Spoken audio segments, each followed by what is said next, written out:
पटवारियों पहले वीडियो देखो बाकी गल बाद कर लें 44 ट्रिलियन रुपीस था अप्रैल 2022 में जब पीटीआई की हुकूमत गई है 44 ट्रिलियन रुपीस टोटल कर्जे जिसमें बाहर के भी शामिल है और पाकिस्तान भी शामिल है। आज कितने 81 ट्रिलियन रुपए 81 ट्रिलियन रुपए। अब आप मुझे ये बताएं कि जी जब पीटीआई के तकरीबन 4 साल थे उसमें 19 ट्रिलियन बढ़े और इसमें 37 ट्रिलियन बढ़ चुके हैं। ਵੀਡੀਓ ਉਹਨਾਂ ਲੋਕਾਂ ਵਾਸਤੇ ਆ ਜਿਹੜੇ ਲੋਕ ਕਹਿੰਦੇ ਸੀ ਕਿ ਇਮਰਾਨ ਖਾਨ ਨੇ ਬਹੁਤ ਕਰਜ਼ਾ ਲਿਆ ਹੈਗਾ ਆਪਣੇ 3.5 ਸਾਲਾਂ ਦੌਰੇ ਹਕੂਮਤ ਦੇ ਵਿੱਚ ਇਮਰਾਨ ਖਾਨ ਨੇ ਬਹੁਤ ਹੀ ਜ਼ਿਆਦਾ ਕਰਜ਼ਾ ਲਿਆ ਪਾਕਿਸਤਾਨ ਨੂੰ ਮਕਰੂਜ਼ ਕਰ ਦਿੱਤਾ ਇਮਰਾਨ ਖਾਨ ਨੇ ਹੈ ਲੇਕਿਨ ਇਹ ਨਹੀਂ ਪਤਾ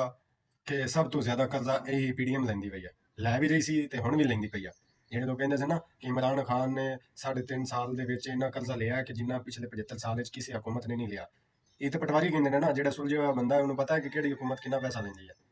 ਕਿੰਨਾ ਕਰਜ਼ਾ ਲਿਆ ਕਿਹੜੀ ਹਕੂਮਤ ਨੇ ਕਿੰਨਾ ਕਰਜ਼ਾ ਲਿਆ ਹੈ। ਇਹ ਵੇਖੋ तो सोचो तो फिर आप अपनी समझदारी नाल दस्या जी पटवारियों कि किहड़ी हुकूमत ने ज्यादा कर्जा लिया और कितनी देर से कर्जा ज्यादा लिया है।